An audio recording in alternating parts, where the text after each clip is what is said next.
नमस्कार दोस्तों, स्वागत है आपका। आज है 10 दिसंबर। चलिए अपना करंट अफेयर का सेशन स्टार्ट करते हैं। आज जो हमने पहला क्वेश्चन लिया हुआ है वो राजनीति से लिया हुआ है, क्योंकि अभी राजनीति में बहुत ज्यादा चर्चा में रही महुआ मोइत्रा। महुआ मोइत्रा चर्चा में क्यों थी? इनको संसद से बाहर क्यों निकाल दिया गया? क्या कारण था? अभी इनको निकाला कौन? इनके संबंधित जितने भी आयाम पर क्वेश्चन आंसर बनेगा उनको सभी को हम जानेंगे। अभी हाल ही में महुआ मोइत्रा को क्यों संसद से बाहर निष्कासित कर दिया गया, क्यों निकाल दिया गया? क्योंकि इनके ऊपर कैश फॉर क्वेरी का आरोप है। अब कैश फॉर क्वेरी आरोप क्या है, इनको आगे हम देखेंगे। सबसे पहले ये देखते हैं कि महुआ मोइत्रा कौन है। ये कौन है? ये एमपी है, मेंबर ऑफ पार्लियामेंट। किस सीट से है? ये कृष्णानगर, जो कि वेस्ट बंगाल, पश्चिम बंगाल की। कौन सी पार्टी से है? तो टीएमसी, तृणमूल कांग्रेस, जिसके मुख्यमंत्री ममता बनर्जी हैं। अब बात करते हैं कि महुआ मोइत्रा को निकाला कौन, इनकी सदस्यता समाप्त कौन किया? तो ये लोकसभा के सदस्य थे, तो लोकसभा ही अध्यक्ष, लोकसभा स्पीकर ओम बिड़ला के द्वारा इनका सदस्यता समाप्त कर दिया गया। अब बात करते हैं कि ओम बिड़ला ऐसे ही समाप्त कर सकते हैं या कोई आधार? तो इनका आधार था एथिक्स कमेटी, कि एथिक्स कमेटी के आधार पे इनको हटा दिया गया। अब समझते हैं पूरा मामला क्या है।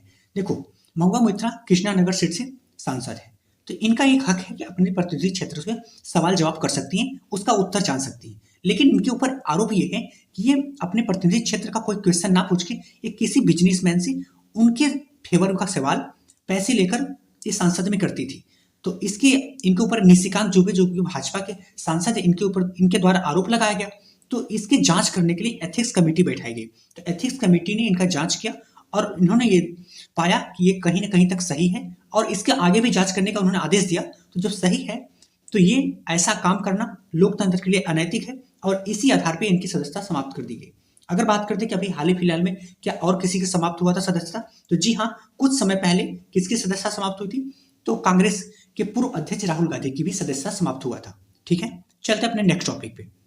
नहीं, अभी बात करते हैं क्या इनके पास और कोई ऑप्शन है क्या कि इनका सीट वापस आ सकता है? तो जी हाँ, इनके पास कुछ और ऑप्शन है। पहली बात तो ये कि जो एथिक्स कमेटी है उनके निर्णय पे पुनर्विचार के लिए ये बोल सकती है। दूसरा चीज ये कि ये एक्सेप्ट कर ले, ठीक है हमने ऐसा किया है, और उसको उस पर जांच होता रहेगा। उसके बाद दोबारा लोकसभा सीट पे चुनाव हो जाएगा, और इनको एक अगर दोबारा चुन के आती हैं तो फिर सांसद बन जाएंगे। और तीसरा क्या ऑप्शन है कि ये एथिक्स कमेटी को चुनौती दे दी। और चौथा, अभी इनके द्वारा हाई कोर्ट में मानहानि का केस किया गया था। अगर वहां पे जीत लेती हैं हाई कोर्ट पे, तो उसके बाद एक बार यहाँ पे देखा जाएगा। ठीक है, चलते अपने नेक्स्ट टॉपिक। नेक्स्ट टॉपिक हमने अंतरराष्ट्रीय क्षेत्र से लिया हुआ है। अभी हाल ही में चीन के बेल्ट एंड रोड इनिशिएटिव से अलग होने की घोषणा किस देश ने किया? किस देश ने इस रोड प्रोजेक्ट से निकलने की घोषणा किया? ये प्रोजेक्ट क्या है, इसके तहत क्या किया जाना है, इसकी शुरुआत कब हुई, और भी जितने आयाम पर क्वेश्चन बनेगा। तो चीन की बेल्ट BRI से अलग होने की घोषणा किस देश ने किया? यूरोपीय देश इटली ने किया। इटली के प्रधानमंत्री कौन है? तो जॉर्जिया मेलोनी। अब बात करते हैं कि BRI belt and road initiative क्या है। तो एक वैश्विक बुनियादी ढांचा परियोजना है जिसका उद्देश्य था कि पूरे पूरे विश्व को एक साथ जोड़ना। एशिया हो, चाहे अफ्रीका हो, चाहे यूरोप हो, सबको जोड़ना। अब आपके मन में दो क्वेश्चन आना चाहिए कि पहली बात तो देखो, इनका स्थल है, समुद्र है, तो इनको क्यों जोड़ा जा रहा है और कैसे जोड़ा जाएगा? तो पहला कैसे जोड़ा जाता है ये देखिए। तो देखो, दो आधार पे है। एक तो समुद्री सिल्क रोड, जो कि समुद्रों को आपस में जोड़ा जाएगा, और साथ में सिल्क रोड आर्थिक बेल्ट, जो कि स्थल मार्ग के माध्यम से सभी देशों में जोड़ा जाएगा। ये तो कैसे जोड़ा जाएगा, आखिर में क्यों जोड़ रहा है? तो देखो, ये शुरुआत शी जिनपिंग के द्वारा 2013 में किया गया था, जो कि चीन के राष्ट्रपति हैं। तो चीन के द्वारा इसको शुरुआत इसलिए किया गया था, चीन अपने माल को पूरे विश्व में आराम से ले जा सके और बेच सके, क्योंकि चीन के पास मैन्युफैक्चरिंग पावर बहुत ज्यादा है। अब बात करते हैं कि BRI का मतलब बेल्ट रोड इनिशिएटिव। अब बात करते हैं कि इटली क्यों निकला, क्या कारण था? इटली का कारण ये था कि चीन के बढ़ते आर्थिक प्रभाव एवं कर्ज की जाल जो है, जो कि बहुत सारे देश इस जाल में फंस चुके हैं, उसी के डर की वजह से निकला। और दूसरा कारण था कि इटली का जो व्यापार घाटा है, इसको अभी कभी आगे हम डिटेल में बात करेंगे, जो व्यापार घाटा है वो बहुत ज्यादा है। अब बात करते हैं क्या इटली ही एकमात्र ऐसा देश है जो इस प्रोजेक्ट से निकलने की घोषणा किया? तो जी नहीं, इसके अलावा फिलीपींस भी एक ऐसा देश है। चलते अपने नेक्स्ट टॉपिक पे। नेक्स्ट टॉपिक हमने दिवस से लिया हुआ है। अभी हाल ही में अंतर्राष्ट्रीय नागरिक उड्डयन दिवस 2023 कब मनाया गया? कब मनाया गया? 7 दिसंबर को। इस बार का थीम क्या था? इस बार का थीम विमानन विकास के लिए नवाचार करना। अब बात करते हैं क्यों मनाया जाता है। तो नागरिक उड्डयन के महत्व के लिए और उसके सामाजिक और आर्थिक विकास के योगदान के बारे में जागरूकता बढ़ाने के लिए इस दिवस को मनाया जाता है। अब बात करते हैं इसकी स्थापना कब हुई। इसकी स्थापना 1994 में, और ये अंतर्राष्ट्रीय नागरिक उड्डयन दिवस है, मतलब सभी देशों के द्वारा इसको मनाया जाता है। अब बात करते हैं क्या 7 दिसंबर को और भी कोई दिवस मनाया जाता है? तो जी हाँ, 7 दिसंबर को सशस्त्र सेना झंडा दिवस मनाया जाता है।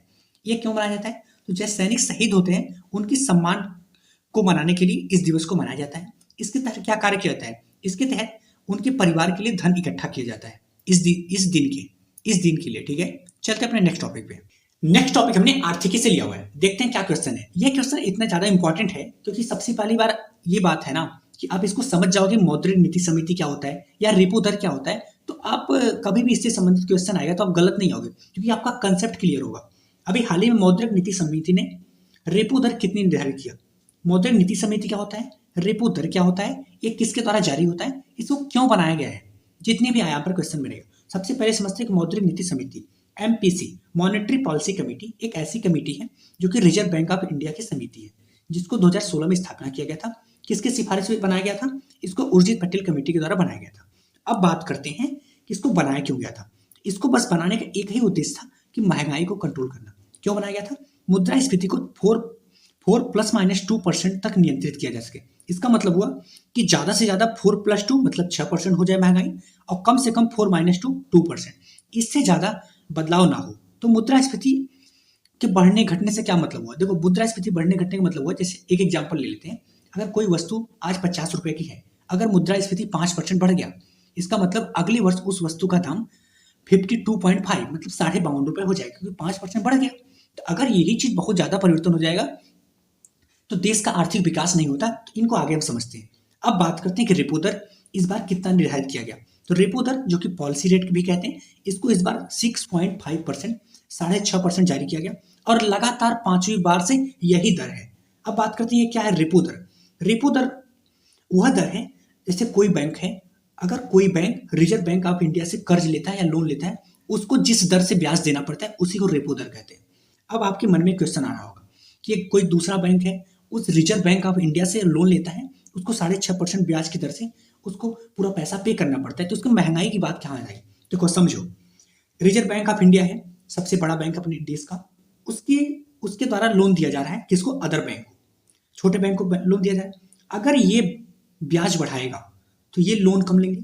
अगर ये लोन कम लेंगे तो जो इनसे लोन लेते हैं, छोटे बैंकों से लोन लेते हैं, व्यवसाय हो या और कोई काम करता हो, तो ये भी लोन कम लेंगे।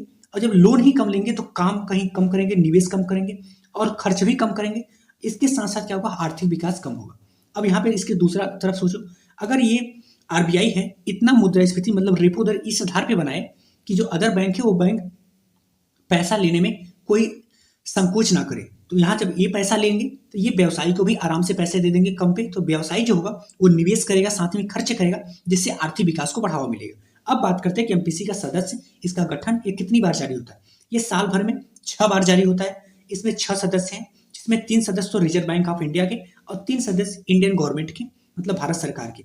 और इसके अध्यक्ष की बात करें तो रिजर्व बैंक ऑफ इंडिया की जो अध्यक्ष है इस टाइम वर्तमान में कौन है? शक्तिकांत दास। कौन? शक्तिकांत दास। चलते अपने नेक्स्ट टॉपिक पे। नेक्स्ट टॉपिक हमने पहल से लिया हुआ है। वैसे ये योजना और परियोजना से भी आप ले सकते हो। अभी हाल ही में एक पहल शुरुआत किया गया, तो वो पहल क्या है, किसके द्वारा शुरुआत किया गया, इन सभी आयाम पर देखेंगे। अभी हाल ही में यूनिसेफ और भारत सरकार ने कहां पर ग्रीन राइजिंग पहल शुरुआत किया, और ग्रीन राइजिंग पहल क्या है, कहां पे शुरुआत किया? यूएई में। अभी हाल ही में आपको पता है कॉन्फ्रेंस ऑफ पार्टी 28वें 1 दिसंबर 2023 को शुरुआत होके यूएई में चल रहा है कॉन्फ्रेंस ऑफ पार्टी। अब बात करते हैं किसने इसको शुरुआत किया, किसकी? ग्रीन राइजिंग पहल की। इंडिया और यूनिसेफ ने मिलकर, इंडिया और यूनिसेफ मिलकर इसकी शुरुआत की गई। क्यों शुरुआत किया गया? इसका उद्देश्य है कि हरित पहल में युवाओं की भागीदारी को बढ़ावा जाए। अब बात करते हैं कि जब इंडिया और यूनिसेफ ने मिलकर, जाहिर सी बात है पूरी दुनिया भर के लिए, अगर इंडिया अकेले करता है तो इंडिया भर के लिए होता है। अब बात करते हैं यूनिसेफ क्या होता है। यूनिसेफ संयुक्त राष्ट्र बाल संघ, जो कि एक अंतर्राष्ट्रीय बच्चों के अधिकारों की बात करने वाली संस्था है, जिसकी स्थापना 1946, जिसकी मुख्यालय की बात करें न्यूयॉर्क में है। इसका उद्देश्य क्या है? यूनिसेफ का उद्देश्य दुनिया भर के बच्चों के अधिकारों और कल्याण की रक्षा और बढ़ावा देना इसका उद्देश्य है। चलते हैं अपने नेक्स्ट टॉपिक पे। नेक्स्ट टॉपिक हमने खेल से लिया हुआ है। अभी हाल ही में जूनियर विश्व मुक्केबाजी चैंपियनशिप 2023 आयोजित हुआ। कहां पे आयोजित हुआ, साथ ही भारत ने इसमें कितने पदक जीता, क्योंकि जो हमारे लिए इंपॉर्टेंट वो ज्यादा देखना जरूरी है। अभी हाल ही में जूनियर विश्व मुक्केबाजी चैंपियनशिप 2023 कहां पे आयोजन हुआ? आर्मेनिया। किसके द्वारा आयोजन किया गया? आर्मेनिया के फेडरेशन द्वारा, आर्मेनिया फेडरेशन द्वारा इसको आयोजन किया गया। यह क्या है? यह एक अंतर्राष्ट्रीय मुक्केबाजी प्रतियोगिता है जिसमें 18 वर्ष से लेकर 20 वर्ष तक के आयु के लोग भाग पार्टिसिपेट, क्योंकि एक जूनियर वाला है, एक सीनियर भी होता है। अब बात करते हैं भारत के परिप्रेक्ष्य में। भारत ने इसमें कितने पदक जीते? भारत ने इसमें टोटल 17 पदक जीते, जिसमें से 3 स्वर्ण, रजत 9 और कांस्य 5 पदक। 3 स्वर्ण में बात करें कौन कौन जीता, तो पायल जो कि 28 केजी में, दूसरा निशा 52 केजी में, तीसरा आकांक्षा 70 केजी में। देख रहे हो ना, यहाँ पे हम लोग का कहीं नाम नहीं आएगा भैया। अगला बात करते हैं कि भारतीय बॉक्सिंग फेडरेशन के अध्यक्ष, भारतीय बॉक्सिंग फेडरेशन के अध्यक्ष कौन है? अमर सिंह। ठीक है जी, धन्यवाद दोस्तों। अगर आपको करंट अफेयर को शॉर्ट नोट्स के माध्यम में डिटेल में पढ़ना है तो आप इस फैमिली के हिस्सा बन सकते हैं। धन्यवाद।